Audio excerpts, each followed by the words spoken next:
আচ্ছা, এখন কি কথা শোনা যাচ্ছে? এখন শুনতে পাচ্ছেন? হালকা হালকা। জি স্যার। হালকা?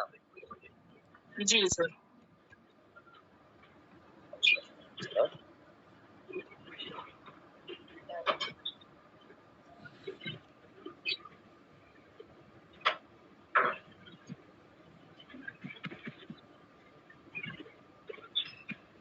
আচ্ছা, এখন শুনতে পাচ্ছেন? জি। একদম ক্লিয়ার? জি স্যার। একদম ক্লিয়ার তো না? জি। ওকে, ওকে। ঠিক আছে, আমি শুরু করছি তাহলে। আমাদের আশা করি ভালো আছেন সবাই। তো শুরু করে দিই। ১ ঘন্টা সময় খুবই অল্প সময়। আবার অনেক বড় সময়। তো আমরা টিকাতে ছিলাম। রসায়নে নিয়ে ডিসকাস করব। রসায়নের টিকা পড়তেছিলাম। টিকা পর্বে আমরা টোটাল ৩ টা টিকা আমরা পড়িয়েছি এর আগে। করবকাশ, শিকড় কর্তন, আরেকটা যেন কি টিকা ছিল? শিকড় কর্তন, করবকাশ, আরেকটা ছিল আয়ের খাত। আশা করি এই ৩ টা আপনারা বুঝতে পেরেছিলেন তো ফার্স্ট ক্লাসে। তো আমি এখন স্যার কথাটা আবার মানে শোনা যাচ্ছে একদম অস্পষ্ট হয়ে যাচ্ছে। একটু ভলিউমটা বাড়িয়ে দেন। ভলিউম তো ফুল করা আছে আসলে। আসতেছে। এখন কি শোনা যাচ্ছে? এখন শুনতে পাচ্ছেন? শুনতে পাচ্ছেন এখন? জি স্যার, এখন শোনা যাচ্ছে এবার। আচ্ছা, আপনারা ভলিউম যখন শুনতে পাবেন না তখন আমাকে একটু বলিয়েন। হ্যাঁ? তো আমরা এখন দানকর নিয়ে আলাপ করব আরকি। দানকর। আপনারা হ্যান্ড রেজ টেজ করার সময় নেই। আপনারা ডাইরেক্ট বলে দিবেন আমাকে মুখে মানে ডিরেকশন করার সমস্যা নেই। তো দানকরটা একটু পড়ে ফেলি। সংজ্ঞা। দানকর হলো গিফট। দানকর মানে গিফট আরকি, গিফট ট্যাক্স। সংজ্ঞা: দানকর হলো স্বেচ্ছায় বা কোনো বিশেষ উদ্দেশ্যে কোনো প্রতিষ্ঠান বা ব্যক্তি কর্তৃক প্রদান করা অর্থ, যা পরে আয়কর হিসেবে গণ্য হয়। অর্থাৎ কোনো ব্যক্তি কোনো আর্থিক বৎসরে, আয়বর্ষে, আর্থিক বৎসর বা আয়বর্ষে একই, সকল দানের উপর দান কর আইন ১৯৯০ এর তফসিলে বর্ণিত হারে যে কর ধার্য করা হয় তাকে দানকর বলে। কোনো আর্থিক বৎসরে ২০,০০০ টাকা মূল্যের দানের উপর এই আইনের অধীন কোনো দানকর ধার্য হবে না। আর দানকর আইনের হারটা হচ্ছে দানকর আইন ১৯৯০ এর তফসিল অনুযায়ী দানের পরিমাণের ভিত্তিতে কর হার নিম্নরূপ। আচ্ছা, সেটা হচ্ছে অব্যাহতি সীমার অতিরিক্ত ৫ লক্ষ টাকার উপর। অর্থাৎ আপনাকে ২০,০০০ টাকা পর্যন্ত কোন রকমের আপনার এটার উপর ট্যাক্স আসবে না। তো অব্যাহতি সীমার অতিরিক্ত ৫ লক্ষ টাকার উপর ৫% মাত্র ট্যাক্স আসবে। দানকর। পরবর্তী ১০ লক্ষ টাকার উপর 10%, পরবর্তী ২০ লক্ষ টাকার উপর ১৫%, অবশিষ্ট টাকার উপর ২০%। এ কথাটার অর্থ বুঝতে পারতেছেন? অর্থাৎ ১৯৯০ সালের তফসিল অনুযায়ী দানকর আইনের, এটা কিন্তু রাজস্ব আইন না, দানকর আইন আরেকটা আইন। তো এখানে রাজস্ব আইনের সাথে সম্পৃক্ত হচ্ছে দানকর আইনে যেই আপনার সংজ্ঞা দেওয়া আছে এবং প্রজ্ঞাপন জারি করা আছে দানকর বিধিমালা ১৯৯০ অনুযায়ী, তো সেটার উপরে যে দানটা আপনারা করবেন, তো সে দানের উপরে আপনার ট্যাক্স নির্ধারণ করা হবে। তবে ক্ষেত্র বিশেষে এগুলোর ক্ষেত্রে কর রেয়াতও আছে। আজকে কর রেয়াতটাও পড়ে ফেলবো, তাহলে দানকর আর কর রেয়াত কোথায় পাবেন সেটা বুঝতে পারবেন। অব্যাহতি সীমার অতিরিক্ত ৫ লক্ষ টাকার উপরে, অর্থাৎ অব্যাহতি দিচ্ছে আপনাকে ২০,০০০ টাকা পর্যন্ত আপনি করতে পারবেন দান। তার উপরে গেলে আপনি দানটা কোত্থেকে পাইছেন? নিশ্চয় কোনো ইনকাম থেকে আসছে। সেটার উপরেও কিন্তু ট্যাক্স নির্ধারণ করা হবে। পরবর্তী ১০ লক্ষ টাকার উপর, অর্থাৎ ৫ লক্ষের পরবর্তী ১০ লক্ষ টাকা, অর্থাৎ ১৫ লক্ষ টাকা যদি ইনকাম হয় দান করেন, ১৫ লক্ষ টাকা ইনকাম না, ১৫ লক্ষ টাকা যদি দান করেন তাহলে প্রথম ৫ লক্ষ টাকার 5%, দ্বিতীয় ১০ লক্ষ টাকার 10%। এখানে একটা ব্যাপার বলে রাখি, ১৫ লক্ষ না, ১৫ লক্ষ ২০,০০০ টাকা যদি দান করেন তাহলে ২০,০০০ টাকাটা হচ্ছে ফ্রি। ৫ লক্ষ টাকার উপর 5%, ১০ লক্ষ টাকার উপর 10%। ঠিক আছে? এটা যদি এখন যদি ২৫ লাখ, এই ৫ লাখ, ১০ লাখ, ২৫, ১৫ লাখ, ১৫ এর বেশি কত হইল? 35 এর 20,000 কত হলো? 35,20,000। তাহলে 35,20,000 টাকা যদি দান করেন, তাহলে 20,000 টাকা ফ্রি, 5 লক্ষ টাকার 5%, প্রথম 10 লক্ষ, পরবর্তী 10 লক্ষ টাকার 10%, পরবর্তী 20 লক্ষ টাকার 15%, এভাবেই করতে হয় এটা। তাহলে প্রযোজ্য ক্ষেত্র হচ্ছে অবশিষ্ট টাকার উপরে 20%। প্রযোজ্য ক্ষেত্র হচ্ছে দান সংস্থাগুলো সমাজসেবা, শিক্ষা বিষয়ক বা চিকিৎসা সংক্রান্ত প্রতিষ্ঠান, ধর্মীয় কাজের জন্য দান, ঠিক আছে? এই সমস্ত ক্ষেত্রে দান করতে হবে। আইন ও ধারা হচ্ছে দান করা 1990 এর প্রেক্ষিতে আপনাকে দান করতে হবে। উদ্দেশ্য হচ্ছে আপনি কেন দান করবেন? সমাজসেবা ও জনকল্যাণমূলক কাজের জন্যই দান করা হয়। মানে সমাজসেবা এবং জনকল্যাণমূলক কাজের জন্য, তহবিল সংগ্রহের জন্য, ঠিক আছে? এবং সরকারের রাজস্ব বাড়ানোর জন্য দান করা হয়। বহিষ্ঠ দানকারী তাদের দানের উপর কিছু কর, ছাড় বা সুবিধা পেতে পারেন। এটি আয়কর নীতি অনুযায়ী আয়কর হিসেবে বিবেচিত হয়।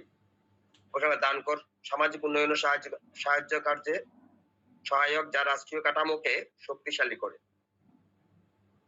ঠিক আছে? সব দান, যেমন আপনি যদি একটু বলে রাখি প্রাসঙ্গিক, আপনি আপনার ছেলে মেয়েকেও দান করতে পারবেন। ঠিক আছে? ছেলে মেয়েকে দান করতে হবে, সেটা অন্য দান। আপনার ছেলে মেয়েদের, আপনার ফাইলে অনেক টাকা জমছে, আপনি আপনাদের ছেলে মেয়ের ফাইলেও আপনি কিছু টাকা দিয়ে রাখতে পারবেন। তো এটা অন্য দান। ঠিক আছে? এই দান করতে আপনি যখন মনে করেন আপনি, এটা প্রয়োজনীয় ক্ষেত্রগুলো হচ্ছে দান সংস্থা, সমাজসেবা, শিক্ষা বিষয়ক বা চিকিৎসা সংক্রান্ত কোনো প্রতিষ্ঠানে যদি আপনি দান করে থাকেন, সেক্ষেত্রে দান করলে কিন্তু আপনার যে ট্যাক্স হবে না সেই টাকার উপরে, তা কিন্তু না। আপনারা আপনাদের ক্ষেত্রে যারা মানে যারা মুসলিম ধর্মের আছেন, তারা জানেন এখানে জাকাত বলে একটা কথা আছে, তাই না? এবং আপনারা জানেন জাকাতের একটা মানে ব্যাখ্যা, আপনারা জাকাতের ব্যাখ্যাটা আপনারা জানেন, কি পরিমাণ সম্পত্তি আপনারা থাকলে, স্বর্ণ থাকলে বা স্বর্ণের উপরে ব্যাখ্যাটা হয়। আর যাই হোক, আমি ওইদিকে যাচ্ছি না। আপনি ওই জাকাতের উপরে যদি ওকে যদি জাকাতও দেন, ঠিক আছে, এটাও এক ধরনের দান। জাকাত ফান্ডে যদি দান করেন, এটাও এক ধরনের দান। তো সেক্ষেত্রে কিন্তু আপনি কর অব্যাহতি আছে, সেটা এক্সেপশনাল। ঠিক আছে?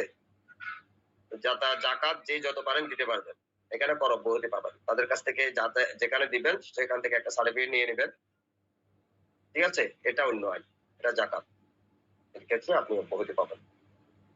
কোন জাকাত ফান্ডে, যেমন কোন ধরনের ফাউন্ডেশন আছে, হ্যাঁ, যারা সাধারণত কি, যারা ফুড ফেয়ার করে, মানে ফুড খাবার বিতরণ করে, দরিদ্র মানুষের সেবা করে, এই ধরনের অনেক ধরনের ফাউন্ডেশন আছে, ট্রাস্ট আছে। ঠিক আছে? মানে নন অর্গানাইজেশনাল এনজিও যেটাকে বলে আর কি, এনজিও যে সমস্ত কোম্পানিগুলো আছে, কোম্পানি বলা যাবে না, এনজিও প্রতিষ্ঠান যেগুলো আছে, ঠিক আছে, সেগুলোর ক্ষেত্রে যদি আপনারা যদি দান করেন বা আপনার জাকাত ফান্ডে দান করেন, তাদের কিছু ফান্ড থাকে, জাকাত ফান্ডে দান করেন, তাহলে সেই জাকাত ফান্ডের এগেইনস্টে আপনি কি করবেন, আপনার যে আপনার ব্যবসা বা ব্যক্তি ক্ষেত্রে যে ট্যাক্স করটা আসবে আপনার, সে করটা যদি বছরে সে যদি 100 টাকা হয়, তাহলে যদি আপনি দানটা করেন, মনে করেন যে পরিমাণ দানটা করেছেন সেই পরিমাণের উপর একটা নির্দিষ্ট ট্যাক্স আছে, সেটা আমি পরবর্তীতে বলবো রিয়াদের ক্ষেত্রে যখন দেখতে করবো। তো সেক্ষেত্রে সেই ট্যাক্স আপনি সরকারকে না দিলেও হয়, 100 টাকা থেকে ওই টাকাটা বাদ যাবে দানের ফলে। তো এ হচ্ছে দান করা আইন, আশা করি বুঝতে পেরেছেন সবাই। এরপরে একটা টিকাতে চলে যাই, স্পট অ্যাসেসমেন্ট। আপনারা কি আমাকে শুনতে পাচ্ছেন? আমি খুব লাউডলি বলছি কিন্তু। জি স্যার, শুনতে পাচ্ছি। আমার হেডফোনটা আজকে একটু চেঞ্জ হয়ে যাওয়াতে একটু ট্রাবল হচ্ছে, তার জন্য সরি। স্পট অ্যাসেসমেন্ট, স্পটে কর নির্ধারণ। আচ্ছা, স্পট অ্যাসেসমেন্ট কি? অনেকে দেখা যায় যে কর ফাঁকি দেয়। মোবাইল পুলিশ কতগুলি দেখছেন না রাস্তাঘাটে পড়ে থাকে, মানে লং, মানে আপনার লং রোডে দেখা যায় অনেক সময় কিছু মোবাইল পুলিশ থাকে। অনেক সময় মোবাইল পুলিশ কি করে, মোবাইল স্পটেই মানে উনি কি করে চার্জ করে ফেলে, এখন নির্দিষ্ট আইন এবং ধারায় তারা জরিমানা করে দেয়, পেনাল্টি করে দেয়।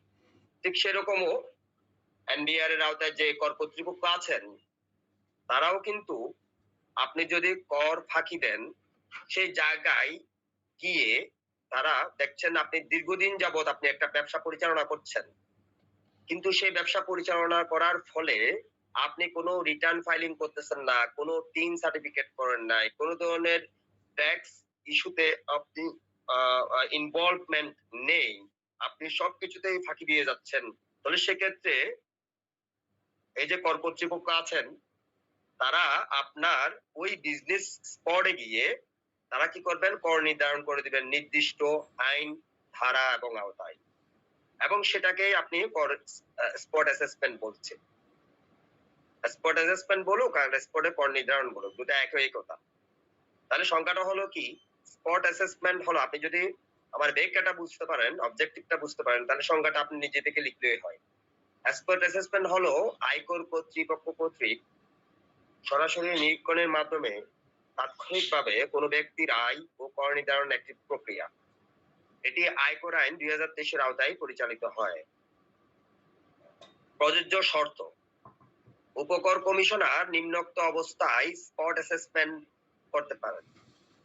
করযোগ্য আয় থাকলে, অর্থাৎ আপনার করযোগ্য আয় আছে, যে করযোগ্য আয় আর মোট আয়ের মধ্যে একটা পার্থক্য আছে, সেই পার্থক্যটা কি কেউ কি এখানে বলতে পারবেন? করযোগ্য আয় মোট আয়ের মধ্যে পার্থক্যটা কি?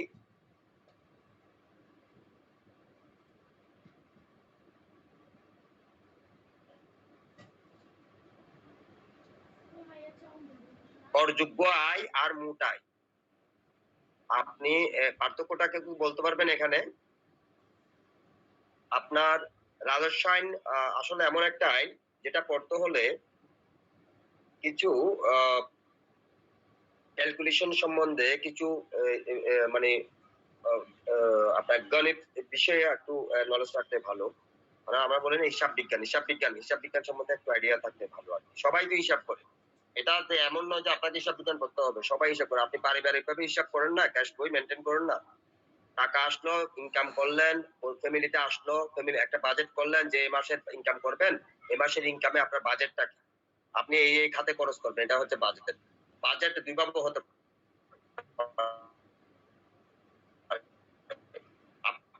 আপনি ইনকামের বাজেটও হতো, আমি এই খাতে ইনকাম করবো, এই খাতে ইনকাম করবো, ওই মাসে ওই খাতে ইনকাম করবো, এটা হচ্ছে ইনকামের বাজেট। আপনার ওই যে ৭টি খাতের কথা বললাম না, তো আমি একটু আপনাদের মানে একটু এই মানে গতানুগতিক যে ধারা থেকে বাইরে একটু অন্যদিকে নিয়ে গেছি। কেন? আপনার এটা ব্যাখ্যা করতে হলে ওঠা দরকার। আপনাদের এটা নলেজটা থাকতে হবে। তো আপনি মনে করেন এই যে আপনি যে ৭ টা খাতে যে আপনারা ইনকাম গুলো করেন, এটা হচ্ছে এটার উপরে আপনি যদি মাসের শুরুতে যদি বাজেট করে রাখেন, এটা হচ্ছে ইনকামের উপর বাজেট। আর কোন ব্যবসা খাতে কত টাকা ইনকাম করলে, বাড়ি ভাড়া খাতে কত টাকা ইনকাম, সেই খাতগুলো অনুযায়ী মোটাই আপনার কত হলো। অর্থাৎ চাকরি খাতে আপনার মোটাই হচ্ছে ১০০ টাকা, বাড়ি ভাড়া খাতে মোটাই হচ্ছে ১০ টাকা, ১০০ টাকা।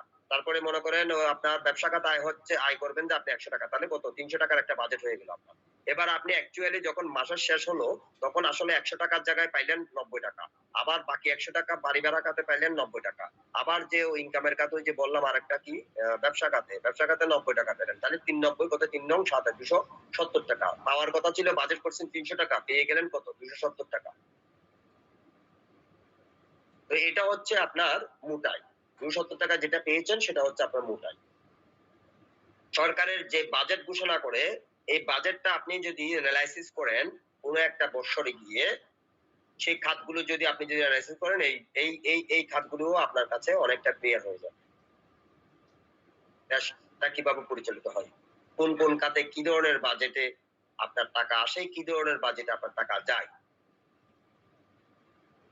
তো এই যে আপনার কেউ কি কিছু বলবেন?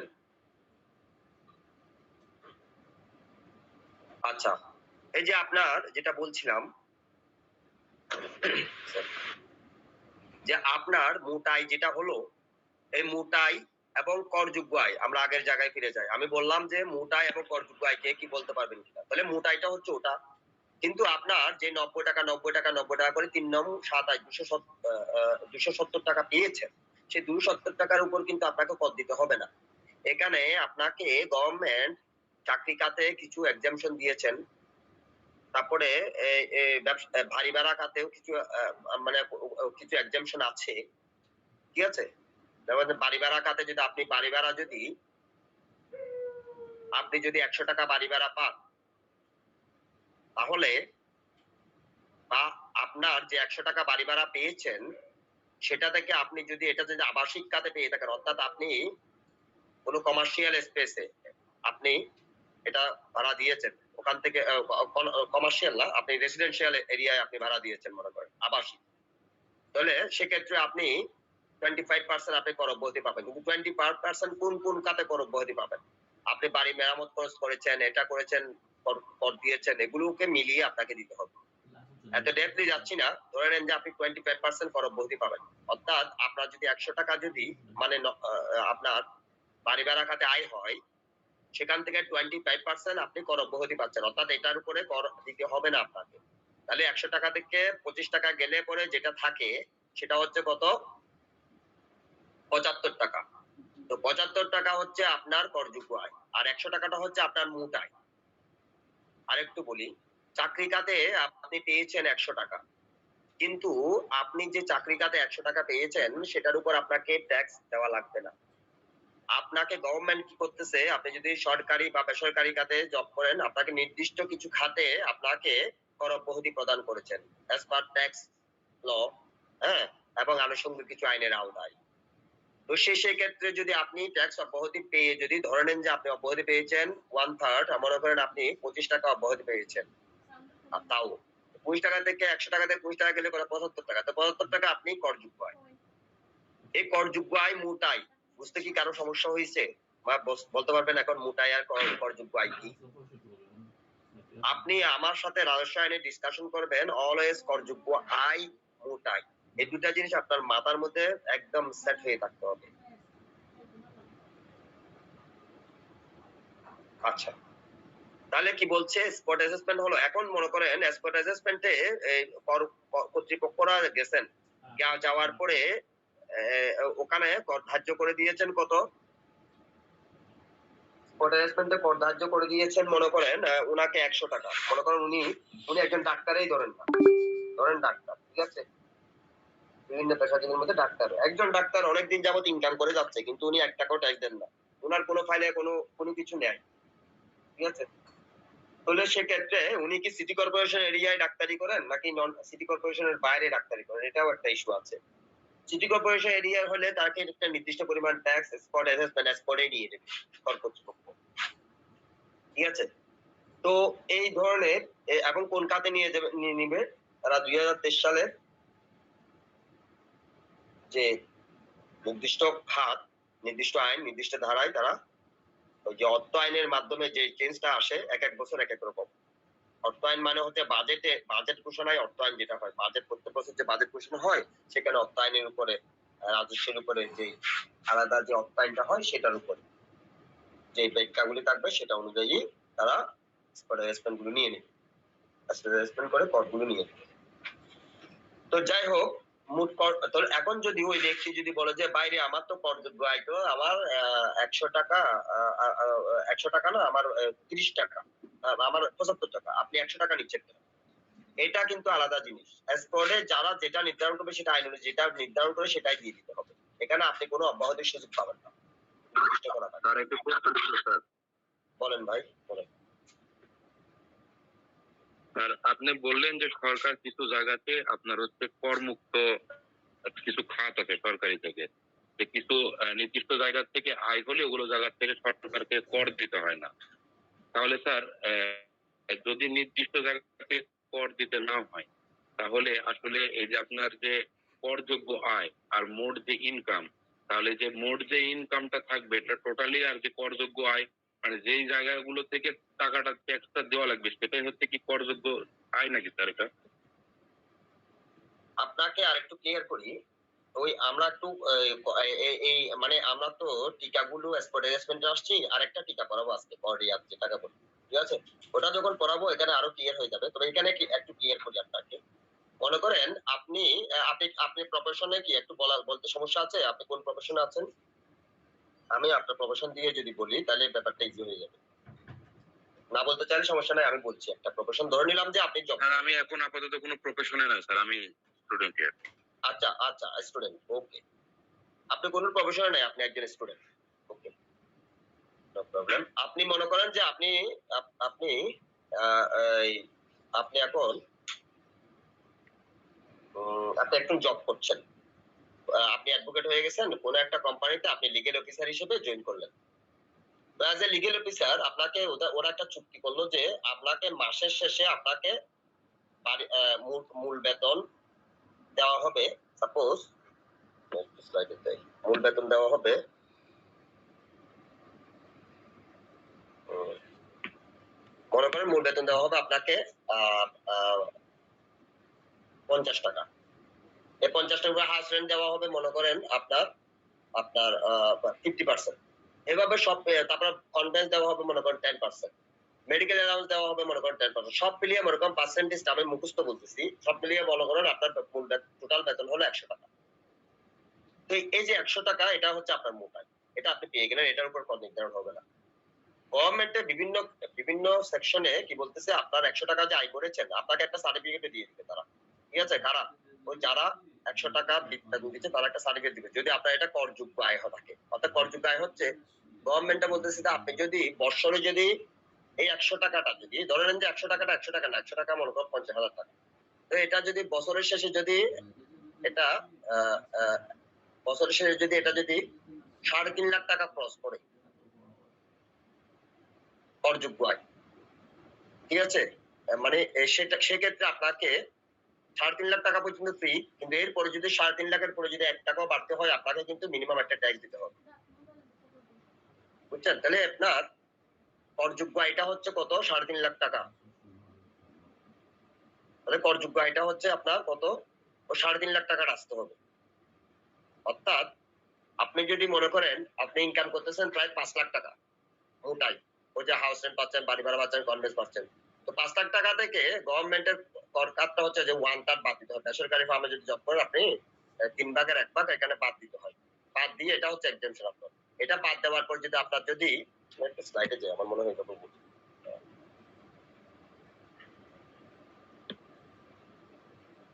মনে করেন আপনি স্যার একটা কথা বলতে মনে করেন না, বলেন আপনি যদি বোর্ডে স্ক্রিনে যদি একটু বোর্ডের সাহায্যে একটু পড়াইতেন তাহলে বোঝা যেত। আমি বোর্ডে আসছি, দেখেন মানে একটু বোর্ড নিয়ে দেখালে আমাদের একটু ভালো আপনি হতো। বোর্ডটা দেখেন না, বোর্ড দেখতে পাচ্ছেন না? হ্যাঁ স্যার। এই বোর্ডে দেখেন এখানে 7 লাখ টাকা আছে না? আপনি মনে করেন 12 লাখ টাকা ধরেন, এখানে 12 লাখ টাকা মোটাই, ঠিক আছে। আপনি বছরের শেষে কত পাইলেন? আপনি 12 লাখ টাকা পাইছেন বছরের শেষে। সাপোজ এই 12 লাখ টাকা পাইছেন, কেমন? বছরের শেষে আপনি হিসাব করলেন যে আপনি কনভেন্স, মেডিকেল অ্যালাউন্স, অমুক সমুক সবকিছু মিলিয়ে আপনি 12 লাখ টাকা পেয়েছেন। তো গভর্নমেন্ট আপনাকে 1/3 মানে 3 ভাগের 1 ভাগ কি করতেছে, আপনাকে গভর্নমেন্টের নির্দিষ্ট আইন অনুযায়ী প্রত্যেক বছর আইন চেঞ্জ হয়, 4 লাখ টাকা বলতেছে যে আপনাকে, এটা আইনে বলা আছে 4 লাখ টাকা আপনাকে এক্সামিশন করে দিচ্ছে, মানে আপনাকে এখান থেকে টাকাই দিতে হবে না, মানে এই 4 লাখ টাকার উপর কোনো ট্যাক্সই আসবে না। তাহলে 12 থেকে 4 গেলে পরে কত? 8 লাখ টাকার উপরে আপনাকে ট্যাক্স দিতে হবে, ঠিক আছে। তাহলে আপনার এটা, তাহলে এই যে এখানে 12 লাখ টাকা যেটা, সে 12 লাখ টাকাটা হচ্ছে কি বলেন তো? মোটাই। মোটায় আর এই যে 8 লাখ টাকা এটা কি? করযোগ্য আয়। এবার কি বুঝতে পেরেছেন করযোগ্য আয় কি আর মোটাই কি? জি স্যার। আশা করি ক্লিয়ার। জি স্যার, বুঝতে পারছি স্যার। আরো ডিটেইলস জানতে হলে আপনাকে আরো বুঝছেন, রিটার্ন ফাইলিং করতে হবে। ওকে, আসি। উপকর কমিশনের নিম্নোক্ত অবস্থায় স্পটে স্পেন্ড করতে পারেন। করযোগ্য আয় থাকলে, আপনার করযোগ্য আয় আছে, তাহলে উপকর কমিশনার কি করবে, ওখানে কর নির্ধারণ করে দেবে। আপনি ভাই ডাক্তার, কিন্তু আপনি বসে আছেন, 1 টাকাও ইনকাম নাই, পুরো মাসে একটা আপনি পেশেন্ট পেলেন না, আপনাকে কি, আপনাকে কিন্তু রেজিস্টার মেনটেন করতে বলা হয়েছে, ঠিক আছে, আপনি রেজিস্টারও মেনটেন করতেছেন না, ঠিক আছে, কয়জন রোগী দেখলেন, তো সো দ্যাট আপনি কি এখানে পাবেন, আপনাকে কর নির্ধারণ করতে পারবে পদ কর্তৃপক্ষ?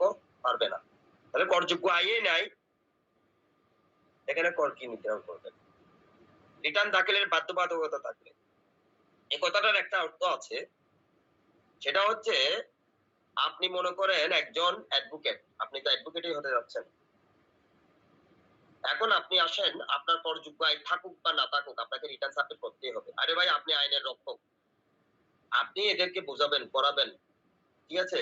এখন আপনি নিজে যদি রিটার্ন সাবমিট না করেন তাহলে মানে গভর্নমেন্ট ওটাতে আপনাকে বলতেছে আপনাকে রিটার্ন সাবমিট করতে হবে, আপনার থাকুক বা না থাকুক, ইনকাম থাকুক বা না থাকুক, আপনাকে দরকার নীল রিটার্ন সাবমিট করবো, অর্থাৎ ইনকাম ছাড়া রিটার্ন সাবমিট করতে হবে। এটাকে বলেছে রিটার্ন দাখিলের বাধ্যবাধকতা থাকবে। অনেক সময় হয় কি রিটার্ন দাখিলের বাধ্যবাধকতা থাকলে আপনাকে আপনি রিটার্ন দাখিলের বাধ্যবাধকতা থাকা সত্ত্বেও কিন্তু আপনি রিটার্নটা সাবমিট করতেছেন না, তখন তারা পেনাল্টি করে দিবে করেসপন্ডেন্ট গিয়ে কর কর্তৃপক্ষ। এবার আসে আইন অনুযায়ী বিধান পরিপালনের বাধ্যবাধকতা থাকবে, অর্থাৎ আইন অনুযায়ী বিধানটা পরিপালন করতে বাধ্যবাধকতা আছে কিন্তু আপনি এটা পালন করেননি, আইন পরিপালনে ব্যর্থ হলে, অর্থাৎ আপনি মনে করেন রিটার্নে সাবমিট করতেছেন কিন্তু আপনি যথার্থভাবে করতেছেন না, পরিপালনে ব্যর্থ হয়েছে না, 1 বছর দিলেন আর 1 বছর দিলেন না সরকার থেকে, তাহলে আপনি এটাতে করেসপন্ডেন্ট তারা করতে পারবেন।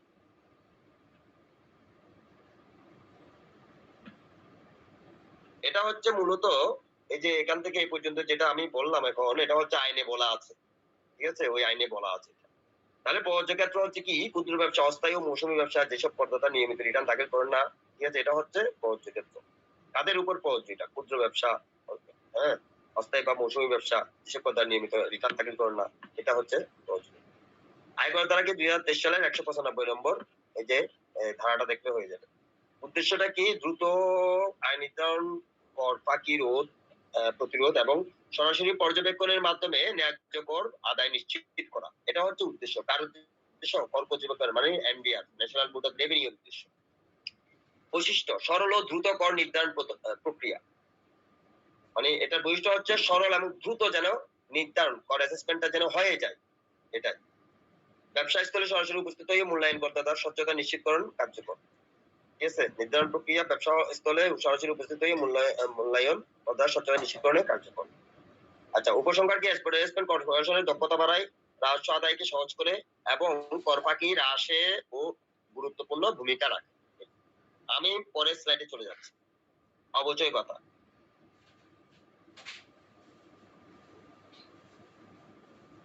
আপনারা এখানে অ্যাকাউন্টস এর যদি কেউ থাকে, মানে এখানে কমার্শিয়াল বা হিসাব বিজ্ঞান নিয়ে যারা পড়াশোনা করেছেন তারা খুব ভালো বুঝবেন অবচয় ভাতা।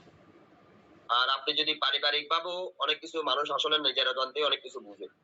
আপনি একটা ফ্রিজ কিনলেন, সে ফ্রিজটা যখন প্রথম কিনলেন তখন এটার দামটা ছিল 100 টাকা। এখন ফ্রিজটা 3 বছর পরে, 1 বছর পরে আপনি বিক্রি করে দিচ্ছেন, মেশিনারি জিনিস। 1 বছর পর কি এই নতুন ফ্রিজটা আপনার কাছ থেকে কেউ 100 টাকা দিয়ে কিনবে? জি না স্যার। তাহলে থেকে আপনাকে নির্দিষ্ট আইন অনুযায়ী সরকার বলতেছে, নির্দিষ্ট আইন এবং তফসিল অনুযায়ী আপনাকে 5% বাদ দিতে হবে। ধরে নেন, মানে আমি এক্সাম্পল দিয়ে বলতেছি সবকিছু। তো যন্ত্রপাতি 10% বাদ দিতে হবে মনে করেন, তাহলে 10 টাকা যদি বাদ দেন আপনি, তাহলে এটার মানে অর্জিত মূল্যটা হচ্ছে কত? 100 টাকা। অর্জিত মূল্য মানে হচ্ছে ক্রয় মূল্য, ক্রয় মূল্যটা হচ্ছে 100 টাকা। আপনি 10 টাকা এটা অবচয় হয়ে গেল। আপনি 10 টাকার উপরে তো আসলে অবচয় মানে আইন অনুযায়ী 10% আপনাকে বাদ দিতে হবে। তো 10% বাদ দিলে আপনার কত হয়? এটা 90 টাকা। আপনি 90 টাকা দিয়ে এটা বিক্রি করতে হবে। এখন যদি আপনি 100 টাকার ফ্রিজ যদি আপনি যদি 95 টাকা দিয়ে 1 বছর পরে যদি বিক্রি করেন, আপনি আইন লঙ্ঘন করছেন।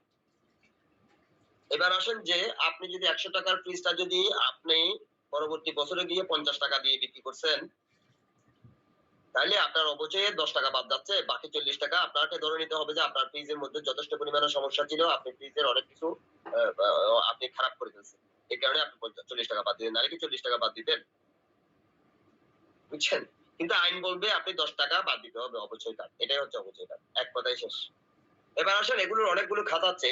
অবচয় ভাতা সংজ্ঞা: অবচয় ভাতা হলো কোন স্থায়ী সম্পত্তি, এটা তো স্থায়ী সম্পত্তি, ফিক্সড অ্যাসেট ধরবো না আমরা, ঠিক আছে। কারেন্ট আবার অ্যাসেটের মধ্যেও দুই ভাগে ভাগ আছে, কারেন্ট অ্যাসেট আছে, নন কারেন্ট অ্যাসেট আছে। যে সমস্ত সম্পত্তি 1 বছরের মধ্যে নিঃশেষিত হয়ে যায় সেগুলোকে আপনি কারেন্ট অ্যাসেটে রাখবেন, যেগুলো 1 বছরের বেশি লং টার্ম আপনি সুবিধা নিবেন সেগুলো নন কারেন্ট, সেটা অন্য ব্যাপার। তাহলে সংজ্ঞা: অবচয় ভাতা হলো অবচয় ভাতা হলো কোন স্থায়ী সম্পত্তির ব্যবহারজনিত ক্ষতির জন্য প্রদত্ত নির্দিষ্ট পরিমাণ অর্থ, এটা হচ্ছে অবচয় ভাতা। প্রয়োজনীয়তা: ব্যবসা প্রতিষ্ঠান, শিল্প প্রতিষ্ঠান এবং অন্যান্য স্থায়ী সম্পত্তি বা আয় যা আয় তৈরির কাজে ব্যবহৃত হয় সাধারণত স্থায়ী সম্পত্তির উপর অবচয় অনুমোদন করা হয় বিয়োজন সমূহ আর কি। যেমন দালান কোঠা, যন্ত্রপাতি, আসবাবপত্র, মোটর গাড়ি ইত্যাদি। নিম্ন বর্ণিত ব্যয়সমূহ তৃতীয় তফসিল মানে এই যে আয়কর আইন 2023 আপনাদের আয়কর আইন কিন্তু আমি বুঝিয়ে দিয়েছিলাম। আয়কর আইন 2023 আওতায় কিন্তু আমরা মানে এক্সপ্লেনেশন গুলো করছি, কথাগুলো বলছি, ট্রান্সলাইন করাচ্ছি। এখন আর অধ্যাদেশ 1984 নিয়ে পড়ে থাকলে হবে না। প্রশ্নপত্রগুলো সেভাবেই আসবে। অনেকে এখনো আমি অনেক বই দেখছি যে বইগুলোতে 1984 সালের আওতায় আইনগুলো দেওয়া আছে। আমি বেশ কয়েকটা বই এখানে কালেকশন করেছি। তো মানে মানে এগুলো এখনো আপডেট হয়তো হচ্ছে, আশা করি হয়ে যাবে। কিন্তু আপনাদেরকে কিন্তু 2023 সালের নতুন আইনের আওতায় কিন্তু কথাগুলো করতেছে, ভেরি আপডেট। নিম্ন বর্ণিত ব্যয়সমূহ তৃতীয় তফসিল বর্ণিত অনুমোদিত এবং আপনাদের প্রশ্নপত্রগুলো কিন্তু সেভাবেই আসবে এই আইনের আওতায়। যাই হোক, যেমন দালান কোঠা, যন্ত্রপাতি, আসবাবপত্র, মোটর গাড়ি ইত্যাদি নিম্ন বর্ণিত ব্যয়সমূহ তৃতীয় তফসিলে বর্ণিত অনুমোদিত সীমা ও শর্ত অনুযায়ী বিয়োজন হবে, মানে বাদ দিতে হবে। যথা সাধারণ অবচয় ভাতা, মানে এই যে কতগুলো খাত বলতেছি আমি, সাধারণ অবচয় ভাতা বলে, এটা প্রারম্ভিক অবচয় ভাতা, আবার এটার মধ্যে ক্লাসিফিকেশন আছে, ত্বরান্বিত অবচয় ভাতা, অ্যামোর্টাইজেশন ভাতা এবং গবেষণা উন্নয়ন কাজের বিআইএ ভাতা। তো যেমন সাধারণ অবচয় ভাতা যেটা বলতেছে, এটা হচ্ছে কোন সম্পত্তির, যেমন দালান কোঠা ধরেন বা ইমারত, আসবাবপত্র, এগুলোর অবলোপিত মূল্যের উপরে মনে করেন একটা নির্দিষ্ট পার্সেন্টেজ আছে। সেই পার্সেন্টেজটা আপনাকে বাদ দিতে হবে। ওই যে কোনটা আইন অনুযায়ী বলেন তো, কোন আইন অনুযায়ী, কোন ধারা অনুযায়ী, ধারা বললাম এখানে বলেন না। তো এটা হচ্ছে তৃতীয় তফসিল অনুযায়ী, আয়কর আইনের তৃতীয় তফসিল অনুযায়ী, তার শিডিউল অনুযায়ী। ঠিক আছে। তো প্রারম্ভিক অবচয় ভাতাটা হচ্ছে, এটা প্রারম্ভিক অবচয় ভাতাটাও আপনাকে ওই নির্দিষ্ট আইন অনুযায়ী আপনাকে যেটা পার্সেন্টেজ মেনশন করা থাকবে সেই অনুযায়ী আপনাকে বাদ দিতে হবে। অ্যামোর্টাইজেশন যেটাকে বলতেছে, ঠিক আছে, সেটাও আপনার অ্যামোর্টাইজেশন বলতে অনেক সময় আপনার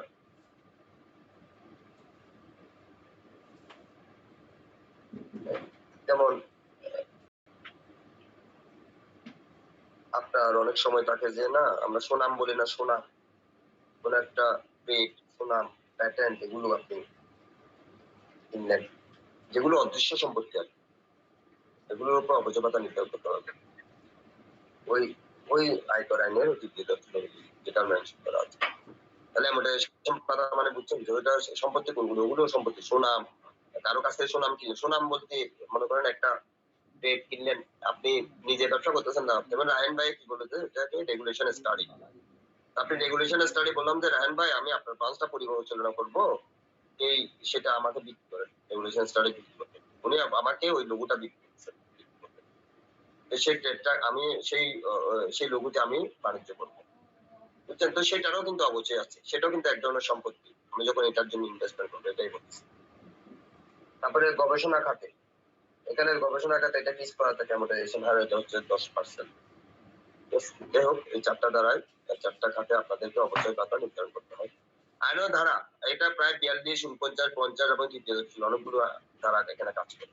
উদ্দেশ্য স্থায়ী সম্পত্তির দাম করা এবং ব্যবসা খরচ হিসাব, অবচয় হিসাব করা। বৈশিষ্ট্য, ব্যবসার কাজে ব্যবহৃত সম্পত্তির অমূল্যায়ন এবং তা আয়কর হিসেবে বাদ দেওয়া। উপসংহার, এটি করদাতাকে করের পরিমাণ কমাতে সহায়তা করে এবং ব্যবসায় আয়কর নির্ধারণ সহজ করে দেয়।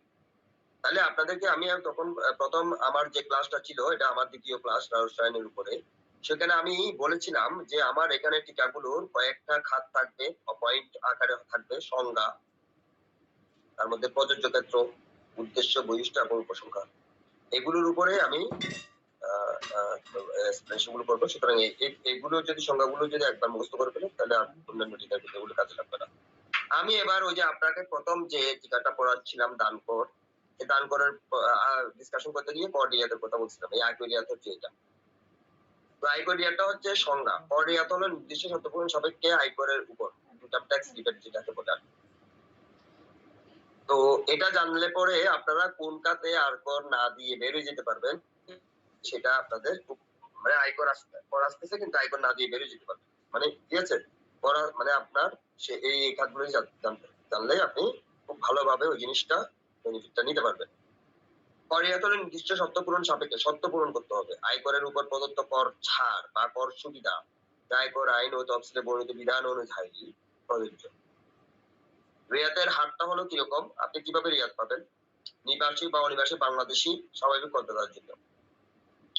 আচ্ছা, কেউ কি বলতে পারবেন নিবাসী অনিবাসী বাংলাদেশি স্বাভাবিক করদাতা বলতে কি বোঝাচ্ছে এখানে?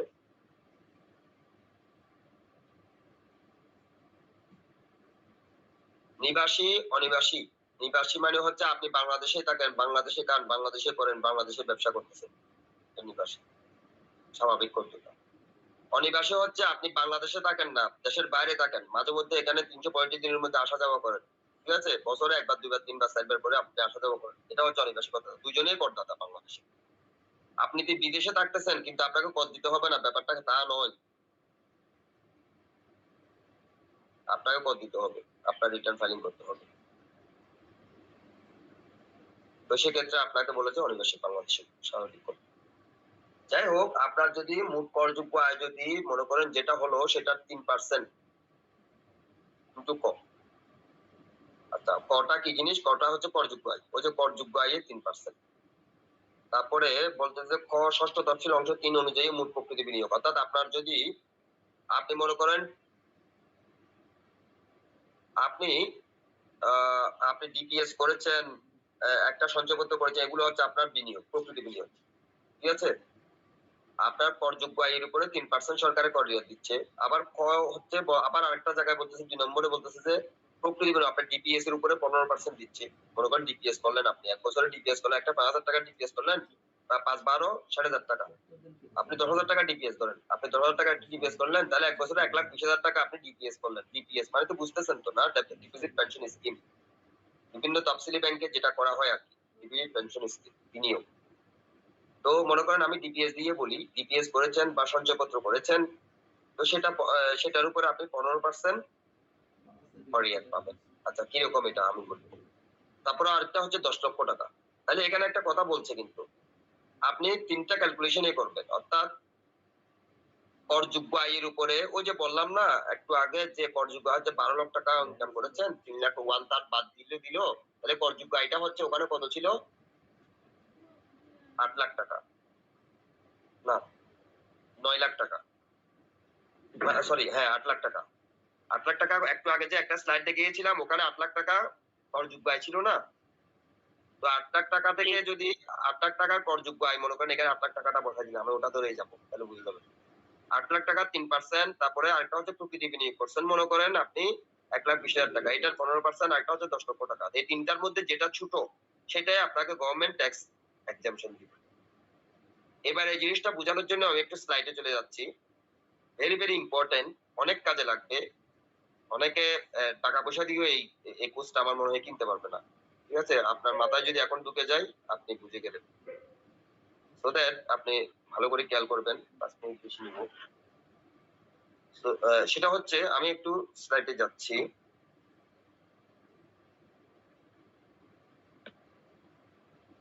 ধরে নেন আমি একটু আগে বললাম যে আপনার ইনকামটা হচ্ছে 12 লাখ টাকা মোটাই, ঠিক আছে, 12 লাখ টাকা। তো 12 লাখ টাকা থেকে 1/3 আপনি কি করতেছে, গভর্নমেন্টে এমনিতে এক্সাম্পশন দিচ্ছে আপনাকে কত টাকা? 4 লাখ টাকা বাদ দিল। তো 4 লাখ টাকা বাদ দেওয়ার পরে আপনি করযোগ্য আয় কত আসলো এখানে? 8 লাখ টাকা। তাহলে 8 লাখ টাকাটা হচ্ছে আপনার কি করযোগ্য আয়। এবার আসেন করযোগ্য আয়, তো এবার আমরা কি করব, করযোগ্য আয়ের উপর প্রথমে কি বলছে যে করযোগ্য আয় যে 8 লাখ টাকা, 8 লাখ টাকা যে করযোগ্য আয়, সেটার আপনাদের ক্যালকুলেটর থাকলে ক্যালকুলেটরে একটু কাজ করে আমাকে বলেন, সেটা 3% কত আসে বলেন তো একটু।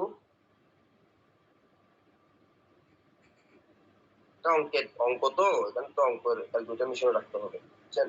3% কত আসতেছে ইনটু 3%, মনে করেন 3% এ 24,000 টাকা,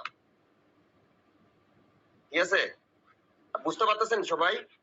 একজন রেসপন্স করেন please. G sir, G sir, G G sir. Sir. তারপরে বলতেছে কি প্রকৃত বিনিয়োগ। প্রকৃত বিনিয়োগ কি, মনে করেন আপনি ডিপিএস এ করছেন যে 1,20,000 টাকা, আপনি দেখলেন যে এক বছরে 1,20,000 টাকা আপনি ডিপিএস এ ইনভেস্টমেন্ট করেছেন।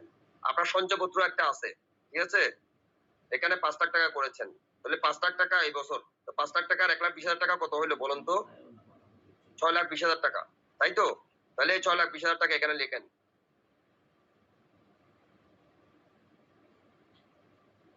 6,20,000 টাকা না? তাহলে আপনি যদি 6,20,000 টাকা এখানে লিখেন, 6,20,000 টাকা। এই 6,20,000 টাকার উপরে আপনি কত পার্সেন্ট, ওখানে বলছিলাম স্লাইডে 15%। 15% কত আসে? 6,20,000 টাকার উপরে 15%। 6,20,000 1 2 3 4 ইনটু 15% কত আসে? 93,000 টাকা, তাই না? ক্যালকুলেটর মেশিন মারলেও মারতে পারেন, না মারলে এখানে স্লাইডের দিকে তাকায় থাকেন। তাহলে 93,000 টাকা। কেমন? শূন্যটা পড়তেছে না। হ্যাঁ, 93,000 টাকা। এবার আসেন, আরো একটা কথা ওখানে মেনশন করে দিয়েছিলেন যে, ঠিক আছে, অথবা 10 লাখ টাকা। এখানে 10 লাখ টাকার একটা কথা বলা ছিল না?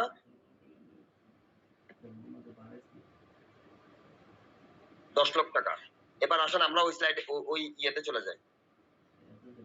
এখানে বলতেছে যে 8 লাখ টাকা করযোগ্য আয় 3%। তাহলে আবার আপনি প্রকৃত বিনিয়োগ করেছেন 6,20,000 টাকা, এটা 15% কত? 93,000 টাকা অথবা 10 লাখ টাকা। এই তিনটার মধ্যে এই যে 24,000, 93,000 এবং 10 লাখ টাকা, যেটা সবচেয়ে ছোট, কোনটা ছোট? 24,000 ছোট, 93,000 টাকা ছোট, নাকি 10 লাখ টাকা ছোট? 24,000 টাকাটা ছোট, তাই তো? তাহলে 24,000 টাকা আপনি কি করবেন? কর রিয়াত পাবেন, মানে আপনাকে কর ছাড় দেওয়া হবে। আপনি কিন্তু 93,000 টাকা পাবেন না, 10 লাখ টাকাও পাবেন না, আপনি 24,000 টাকাই পাবেন, যেটা সবচেয়ে কম। এবার আমরা স্লাইডে চলে যাই। এই যে দেখেন, এখানে বলা আছে রিয়াতের হার কি, নিবাসী অনিবাসী করদাতার ক্ষেত্রে, অর্থাৎ করযোগ্য আয়। যদি এতক্ষণ কিন্তু এই স্লাইডটার ব্যাখ্যাটা বুঝালাম, এই তিনটির মধ্যে যেটি সর্বনিম্ন কর রিয়াত হিসেবে গণ্য হবে। যাই হোক, যেখানে ক মানে এই যে কটা কথাটার অর্থ হচ্ছে করযোগ্য আয়, খ ষষ্ঠ তফসিল, এই কটা কথাটার অর্থ হচ্ছে ষষ্ঠ তফসিল অংশ 3 অনুযায়ী মোট প্রকৃত বিনিয়োগ। আপনাদেরকে এখন থেকে একটু বলে রাখি, সবসময় একটা ডিপিএস করে রাখবেন। কোন সময় যদি অ্যাসেসমেন্টও হয় আপনাদের, ফাইল নির্ধারণ ফাইলে যদি রিটার্ন ফাইলিং করতে হয়, আপনারা দেখবেন এই ডিপিএস এর কারণে আপনাদের অনেক টাকা কম দিতে হচ্ছে ট্যাক্স। ঠিক আছে? প্রযোজ্য ক্ষেত্র দেখেন, এই প্রযোজ্য ক্ষেত্রে লিখে দিচ্ছি এখানে, এই খাতে আপনারা বিনিয়োগ গুলো করবেন, দেখবেন অনেক টাকা কম দিতে হবে ট্যাক্স। সঞ্চয়পত্র, জীবন বীমা, উচ্চশিক্ষা, চিকিৎসা ব্যয়, দাতব্য অনুদান এবং পরিবেশ বান্ধব প্রকল্প বিনিয়োগ।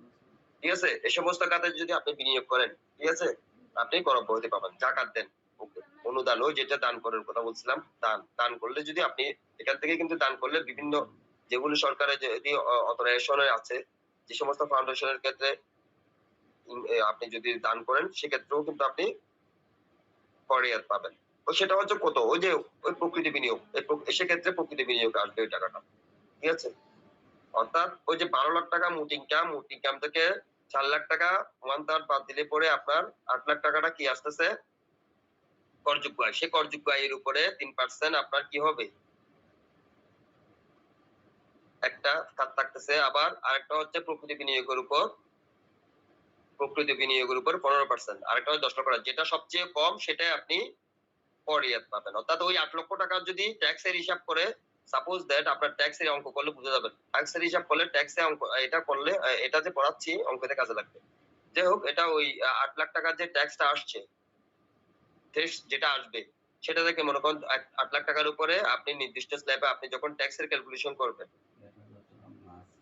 আপনার ধরে নিন যে আপনার 100 টাকা ট্যাক্স আসলো, এখানে আপনি আপনি ধরে নিন যে ওখানে 30,000 টাকা ট্যাক্স আসলো, তাহলে এখানে 24,000 টাকা আপনি ট্যাক্স রিবেট পাচ্ছেন, তাহলে দিতে হবে আর 6,000 টাকা, এটাই আর কি। আসি, তাহলে বলতেছে প্রযোজ্য ক্ষেত্র সঞ্চয়পত্র, জীবন বীমা, উচ্চশিক্ষা ইত্যাদি। আয়কর অধ্যাদেশ 1984 ধারা 44 এবং আয়কর আইন 2023 ধারা 78, এটা আয়কর অধ্যাদেশটা না লিখলেও চলে। এই ধারা 78 বলা আছে, বহিষ্ঠ করযোগ্য আয়ের পরিমাণ হ্রাস করে এবং সঞ্চয় বিনিয়োগ উদ্বুদ্ধ করে, সরকার আর্থিক ও সামাজিক নীতি বাস্তবায়নে সহায়তা করে এবং প্রসঙ্গার হচ্ছে কর রিয়াত ব্যক্তি করদাতাকে আর্থিক সুবিধা দেয় এবং জাতীয় অর্থনীতির ভারসাম্য উন্নয়নে সহায়ক ভূমিকা রাখে। ওকে, আমার মনে হয় আজকে আমি এখানে শেষ করব। আপনাদের কারো কোনো প্রশ্ন থাকলে আপনারা আমাকে শেয়ার করতে পারেন।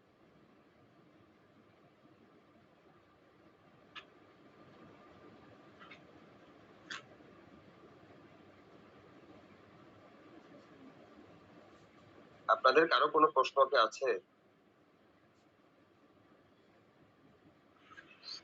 জাকাত আর দান কি একই জিনিস?